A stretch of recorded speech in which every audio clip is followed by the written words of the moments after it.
Hello students. आज के इस वीडियो में हम एक नया क्वेश्चन देखेंगे। इस क्वेश्चन में दिया हुआ है कि write a program to count and display divisors of a number.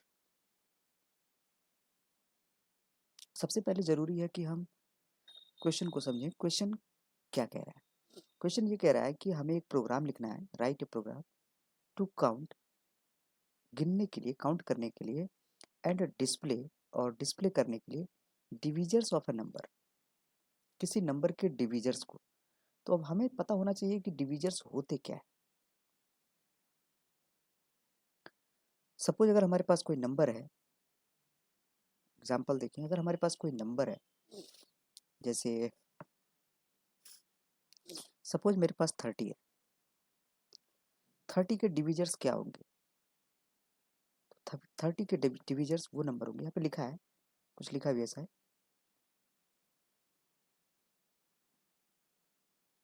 शायद मेंशन नहीं किया है, नहीं किया, कोई बात नहीं है।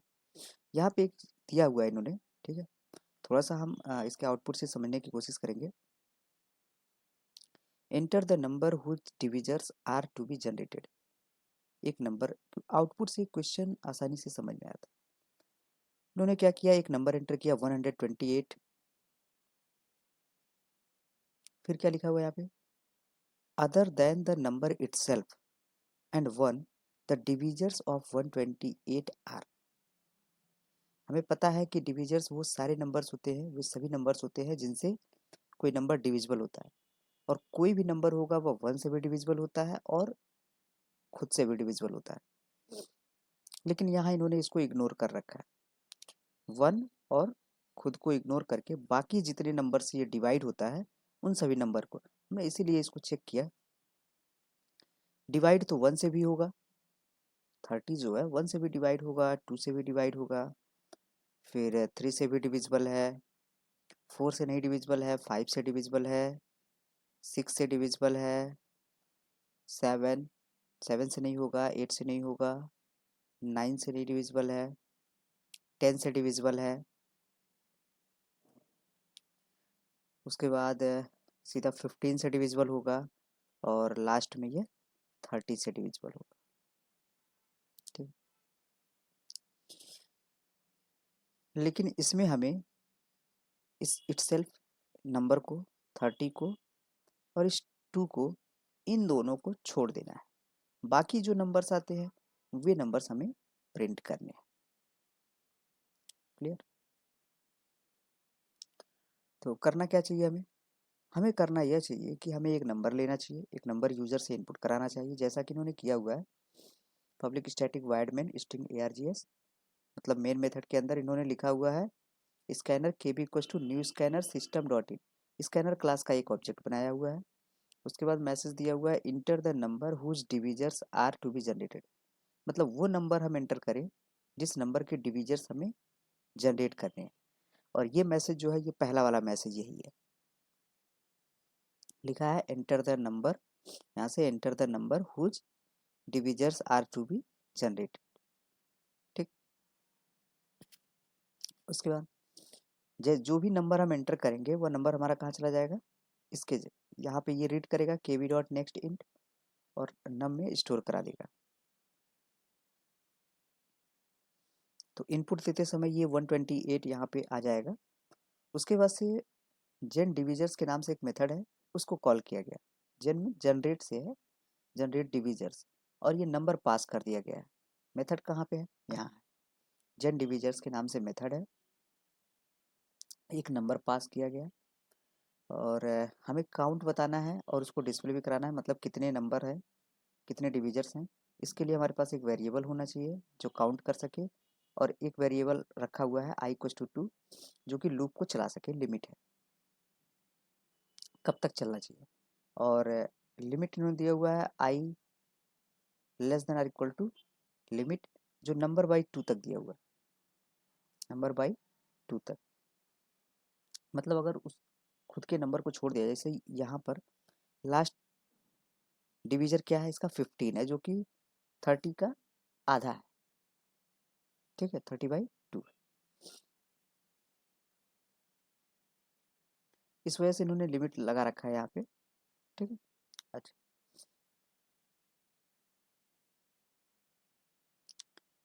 तो देखते हैं मेन प्रोग्राम जो है वो यहाँ से स्टार्ट है। System dot out dot println लिखा है other than the number itself. यहाँ पे थोड़ा सा नीचे देखा जाए, लिखा है ना, यहाँ पे आउटपुट आ रहा है other than the number itself and one the divisor of, वो नंबर जिस नंबर का डिवीजर चाहिए, यहाँ पे लिखा है ना 128 आर है। उसके बाद से ये सारी जो नंबर्स प्रिंट हो रहा है वो इस लूप के अंदर जो ये system dot out dot println है इसकी वजह से प्रिंट हो रहा है। क्लियर है? इसको रन कराते हैं, देखते हैं क्या होता है। ठीक है, इसको हम रन कराते हैं। तो जिस प्रकार से यहाँ पे इनपुट दिया गया है नम की वैल्यू कितनी दी गई है यहाँ पे 128। यहाँ नम की वैल्यू दी गई है 128 और यही 128 कहाँ पास कर दिया गया है जेन डिविजर्स मेथड के अंदर 128। ये 128 कहाँ पहुँचा 128 पहुँचा इस जेन डिवीजर मेथड के पास 128। उसके बाद से क्या हुआ, ये 3 वेरिएबल्स बने। ये जितने यहाँ पे 3 वेरिएबल्स दिख रहे हैं ये सारे क्रिएट होंगे। इसको बनाते हैं। क्या बना, एक तो नम नाम से वेरिएबल बना जिसके अंदर 128 स्टोर है। दूसरा वेरिएबल बना आई के नाम से जिसके अंदर 2 स्टोर है। अगला वेरिएबल काउंट के नाम से जिसकी इनिशियल वैल्यू कितनी है 2 है।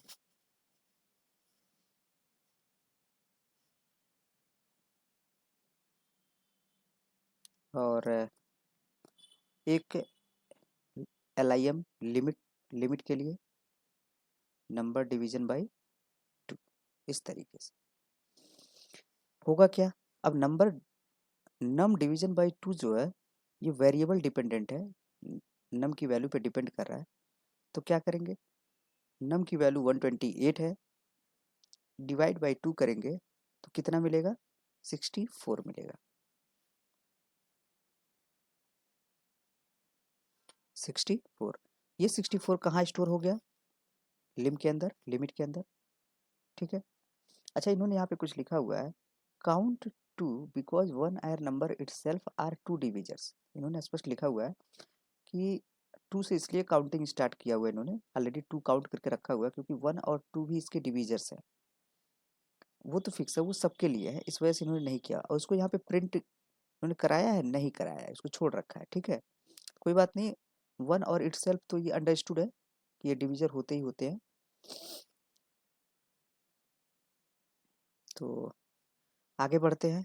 आगे क्या लिखा हुआ है, ये printing statement other than the number itself and 1, मतलब 1 और इटसेल्फ को छोड़ करके बाकी जितने डिविजर्स हैं वो सारे डिविजर्स यहाँ पे प्रिंट हो रहे हैं। लूप में क्या है, वाइल आई लेस देन और इक्वल टू लिमिट।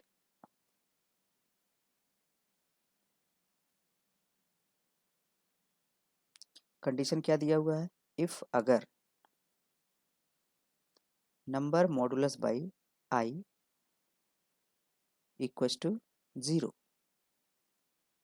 अभी हम इसे एक्सप्लेन कर लेते हैं, 1 बाई 1 करके हम लोग एग्जीक्यूट कर लेंगे लाइन बाई लाइन।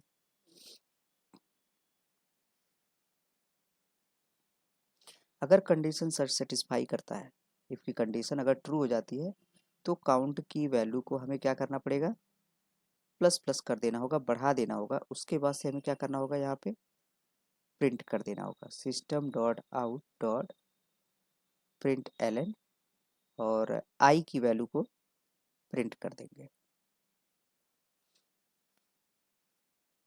उसके बाद इसी लूप के अंदर हमें आई की वैल्यू को इंक्रीमेंट भी करना पड़ेगा लूप कंटिन्यू करने के लिए। ठीक है, और उसके बाद क्या हो रहा है, यहाँ पे लास्ट स्टेटमेंट वाइल के बाद इन्होंने क्या किया हुआ है, system dot out dot print Elon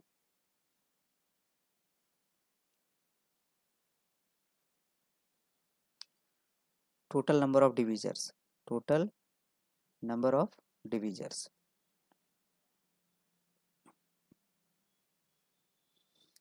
तो जो टोटल नंबर ऑफ डिविजर्स हैं वो हमें कहाँ मिल जाएंगे,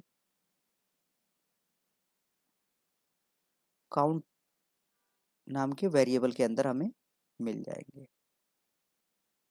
ठीक है, अब इसको हम लोग यहाँ से एग्जीक्यूट कराते हैं। सबसे पहले क्या हुआ, नम के अंदर 128 स्टोर हुआ। सबसे पहले जब इस मेथड को कॉल किया गया तो नम ये जो आर्गुमेंट वेरिएबल है इसके अंदर 128 स्टोर हुआ। उसके बाद से एक आई के नाम से वेरिएबल बना जिसके अंदर 2 स्टोर हुआ, तो ये वो वेरिएबल था।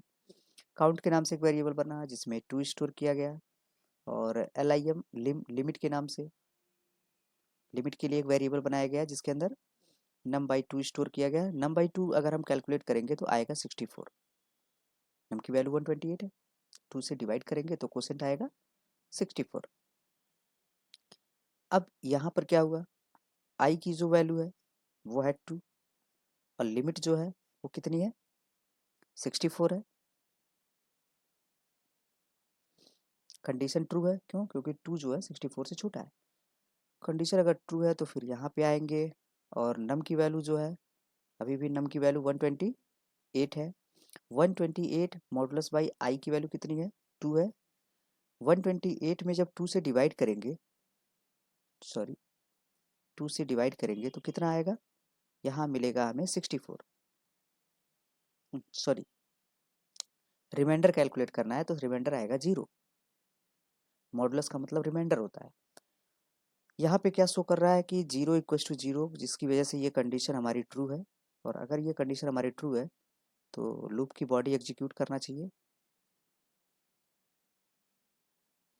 कंडीशन ट्रू होने पर लूप की बॉडी एग्जीक्यूट करेगा और काउंट की वैल्यू प्लस प्लस हो जाएगी। जैसे ही काउंट की वैल्यू प्लस प्लस हो रही है तो काउंट की वैल्यू 2 से बढ़ करके 3 हो जा रही है।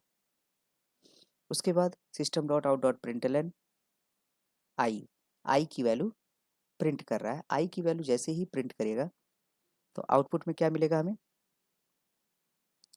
आई की वैल्यू फिलहाल कितनी है, आई की वैल्यू 2 है, तो आई की वैल्यू 2 यहाँ पर डिस्प्ले होगा। ठीक,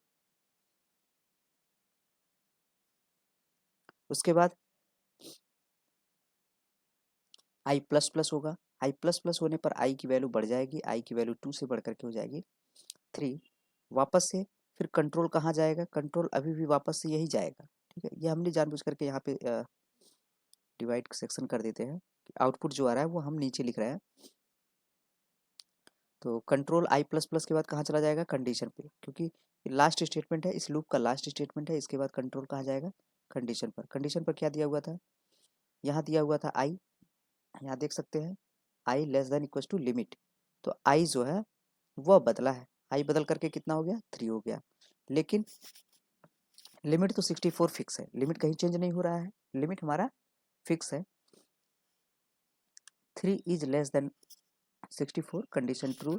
again body of loop execute करेगा। फिर नम मॉडुलस बाय आई, नम की वैल्यू अभी भी 128 पड़ी हुई है, नम तो कोई चेंज हुआ नहीं है। आई की वैल्यू में चेंज हुआ है, आई की वैल्यू चेंज होकर 3 हुआ है। 128 मॉडुलस बाई 3 करेंगे, 3 से 128 डिविजिबल नहीं होगा। अगर हम डिवाइड करके चेक करें, 3 4 जा 12, 3 2 जा 6, 2 रिमाइंडर बच रहा है। ठीक, तो कंप्लीटली डिविजिबल नहीं है। अगर कंप्लीटली डिविजिबल नहीं है, यहाँ पे रिमाइंडर कितना मिलेगा, रिमाइंडर मिलेगा 2, रिमाइंडर इसका 2 बच रहा है। 2 equals to 0, no, condition false. अगर कंडीशन फॉल्स हो जाएगा तो इफ की बॉडी एग्जीक्यूट नहीं होगी, मतलब ना तो ये स्टेटमेंट एग्जीक्यूट होगा काउंट प्लस प्लस का, और ना ही प्रिंटिंग स्टेटमेंट एग्जीक्यूट करेगा। इसके बाद कंट्रोल कहाँ जाएगा, आई प्लस प्लस पे, आई की वैल्यू बढ़ेगी।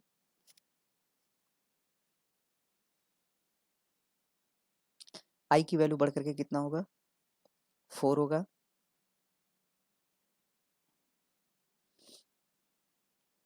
फिर से कंट्रोल कहाँ चला जाएगा, यहाँ से कंट्रोल उठकर चला जाएगा कंडीशन पर।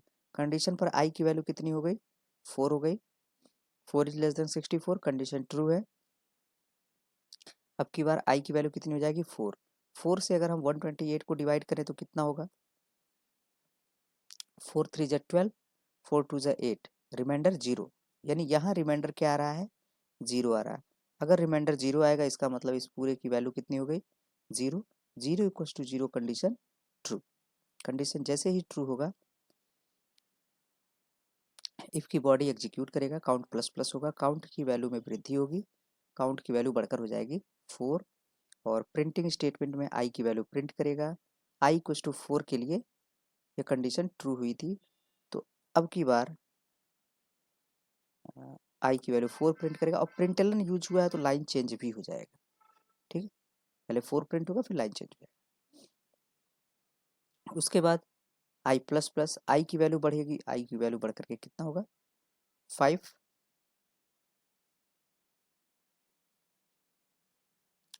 आई की वैल्यू बढ़कर 5 होगा, फिर यहाँ पे 5 आएगा। 5 is less than equal to और इक्वल टू 64, कंडीशन ट्रू है। 5 से अगर 128 को डिवाइड करेंगे तो नहीं होगा। ठीक है, यहाँ पे देख लेते हैं किससे डिवाइड होगा। 2 से डिवाइड हो रहा है, 4 से हो रहा है, अगली बार 8 से डिवाइड होगा। मीन्स यही प्रोसेस चलेगा। 5 होगा, फिर आई की वैल्यू बदल करके 6 होगा, तो यहाँ 6 हो जाएगा। 6 से डिवाइड करेंगे तो डिवाइड नहीं होगा, कुछ ना कुछ रिमाइंडर बचेगा। फिर आई प्लस प्लस होकर के 6 से 7 होगा, फिर कंडीशन हमारी 7 इस्तेमाल होगी। ठीक है, 7 से डिवाइड करेंगे फिर भी कुछ ना कुछ रिमाइंडर बच जाएगा। 8 से डिवाइड हो रहा है, अब जिससे जिससे डिवाइड होगा आई की वैल्यू यहाँ पे बदल रही है। ये लूप तब तक चलता रहेगा जब तक कि यह कंडीशन सेटिस्फाई करे। यानी जब आई की वैल्यू 65 होगी तब यह कंडीशन हमारा फॉल्स होगा। आई की वैल्यू जब 65 होगी तो कंडीशन हमारा फॉल्स होगा। तो एक समय ये होगा 8, जब 8 से डिवाइड करेंगे तो 8 से 128 डिवाइड हो जाएगा। डिवाइड होने पर काउंट की वैल्यू बढ़ेगी और काउंट की वैल्यू बढ़ करके 4 से कितनी हो जाएगी? 5 हो जाएगी। फिर एक बार जब आई की वैल्यू 16 होगी, आई की वैल्यू 16 होगी, उसके लिए 16 से भी 128 डिविजिबल हो जाएगा, तो फिर से काउंट की वैल्यू बढ़ेगी और 5 से बढ़ करके कितना हो जाएगा? 6 हो जाएगा। ठीक, फिर एक बार आई की वैल्यू जब 32 होगी, 32 आई की वैल्यू 32 होने पर 32 से भी 128 डिविजिबल होगा, तो एक बार फिर से काउंट की वैल्यू बढ़ेगी और बढ़ करके कितना हो जाएगा? 7। और ये जिससे जिससे डिवाइड होगा वो सब प्रिंट होता रहेगा। जैसे 8 से डिवाइड हुआ है तो 8 भी प्रिंट होगा, उसके बाद लाइन चेंज हो जाएगा। 16 से डिवाइड हुआ तो 16 भी प्रिंट होगा, फिर लाइन चेंज हो जाएगा। 32 से भी डिवाइड हुआ तो 32 प्रिंट होगा और लाइन चेंज हो जाएगा। फिर 64 से भी डिवाइड हुआ तो 64 प्रिंट होगा और लाइन चेंज हो जाएगा। ठीक, इसके बाद क्या होगा? जब आई वैल्यू बढ़ करके कितना होगा? 65 होगा, तो ये कंडीशन फॉल्स हो जाएगी। 65 पे कंडीशन फॉल्स होगा। जैसे ही कंडीशन फॉल्स होगा कंट्रोल इस लूप से क्या होगा? बाहर आ जाएगा। कंट्रोल लूप से बाहर आएगा तो इसको एक स्टेटमेंट मिलेगा, प्रिंटिंग स्टेटमेंट। क्या प्रिंट करना है इन्हें? टोटल, इन्होंने पूरा लिखा हुआ है, नंबर लिखा हुआ है, तो हमने शॉर्ट फॉर्म में लिखा हुआ है नंबर ऑफ डिविजर्स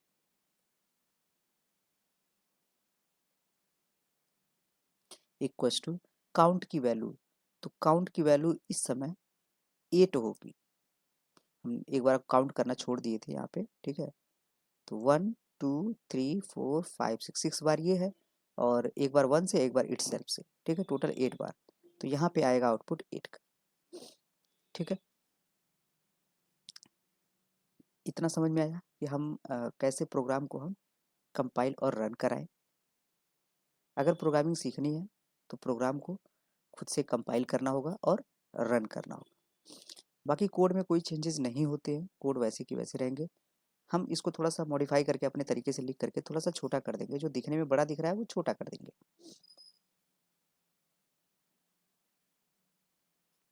तो आइए ट्राई करते हैं।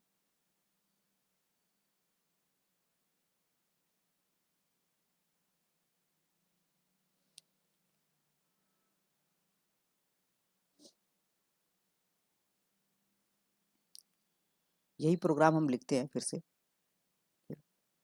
तो सबसे पहले इंपोर्ट की ज़रूरत है। Import Java dot यूटिल dot scanner.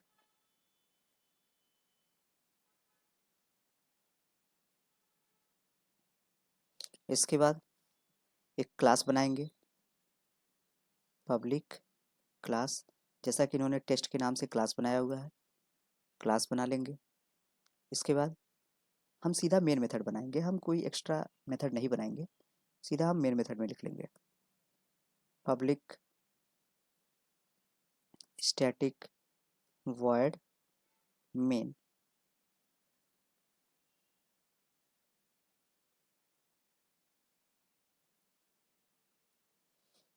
Programme में कहीं कहा नहीं गया है कि हमें एक्स्ट्रा मेथड बना करके प्रोग्राम को बनाना है, इसलिए हम डायरेक्टली मेन मेथड के अंदर ही सारे कोड लिख देंगे।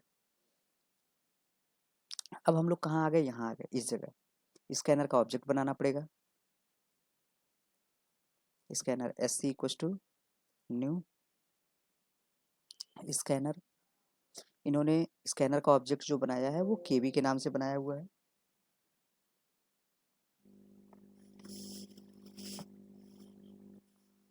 केबी के नाम से इन्होंने बनाया हुआ है, ठीक है। और हमने एस सी के नाम से बनाया हुआ है, देख सकते हैं यहाँ पे केबी के नाम से इन्होंने बनाया हुआ है और हमने एस सी के नाम से। इसके अंदर आर्गुमेंट पास करेंगे सिस्टम डॉट इन,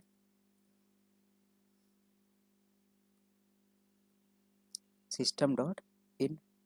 इसके बाद इनपुट करना है, एक मैसेज दे देते हैं,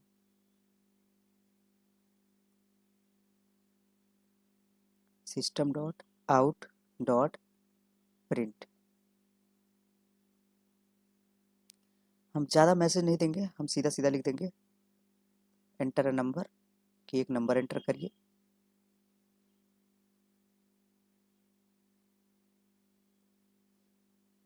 इंट नम के नाम से एक वेरिएबल बनाते हैं, S C dot next int. उसके बाद नंबर हमने इनपुट करा दिया है। अब हमारा काम क्या है, अब हमारा काम यह है कि हमें एक लूप चलाना है, फिर हमें काउंट करना है, ठीक है। तो इन्होंने तो 2 से चलाया हुआ है, कोई दिक्कत नहीं, हम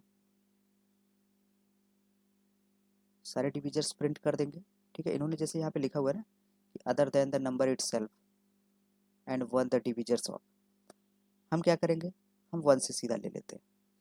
बस काउंट करने के लिए एक वेरिएबल ले लेते हैं, काउंट इक्वल्स टू 0, 0 से ले लेते हैं। सिंपल प्रोग्राम बनाएंगे हम लोग, कॉम्प्लेक्स नहीं करेंगे इसे। For loop int i equals to 1 semicolon, i is less than or equal to, कहाँ तक चलाएं, नंबर तक चला लेते हैं, जो भी नम की वैल्यू होगी वहाँ तक चला लेते हैं, फिर सेमीकोलन आई प्लस प्लस। क्लियर है। इसके बाद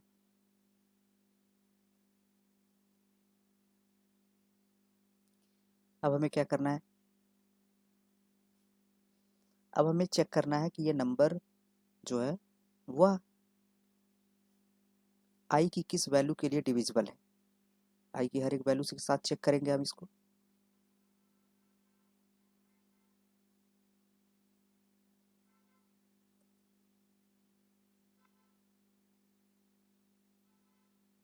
समथिंग मिसिंग,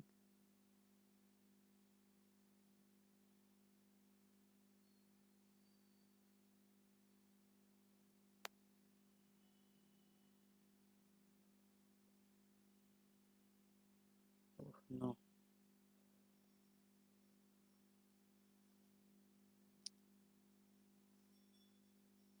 कोई नहीं, थोड़ा सा मिस्टेक हो गया है, तो हाँ, अब सही है।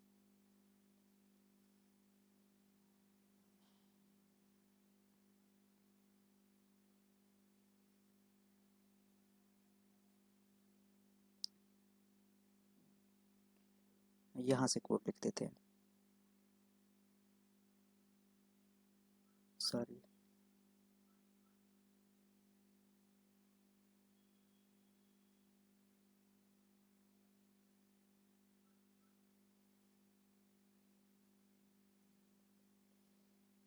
हाँ, यहाँ पे लिखना था हमें, इफ़ अगर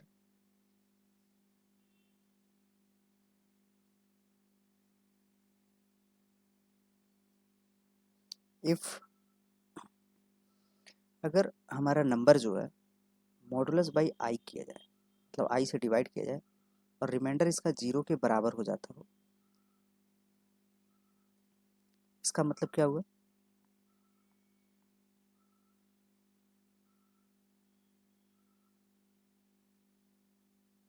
इसका मतलब ये हो गया कि हमें काउंट की वैल्यू को प्लस प्लस कर देना है, पहली चीज़। और दूसरा, आई की वैल्यू को डिस्प्ले भी करा देना है। System dot out dot print L, थोड़ा सा एक मिस्टेक कर दिया हमने यहाँ पे मैसेज नहीं दिया हुआ है, जैसा कि इन्होंने यहाँ पे दिया हुआ था मैसेज, दिया है, नहीं कोई दिक्कत नहीं है,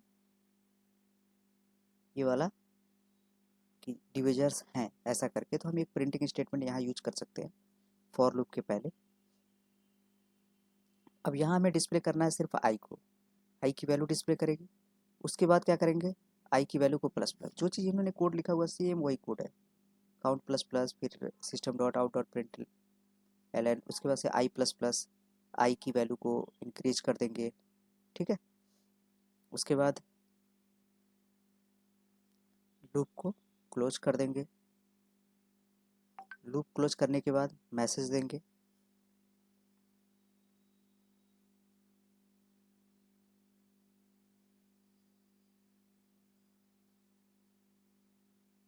system dot out dot print L N,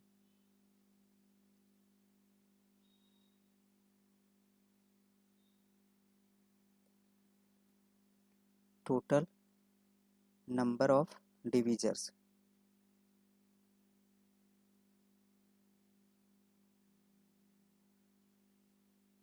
count.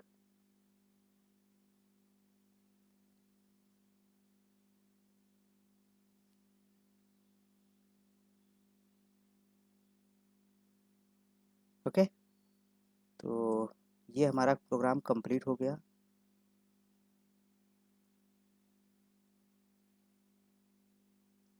आगे के क्वेश्चन में फिर मिलेंगे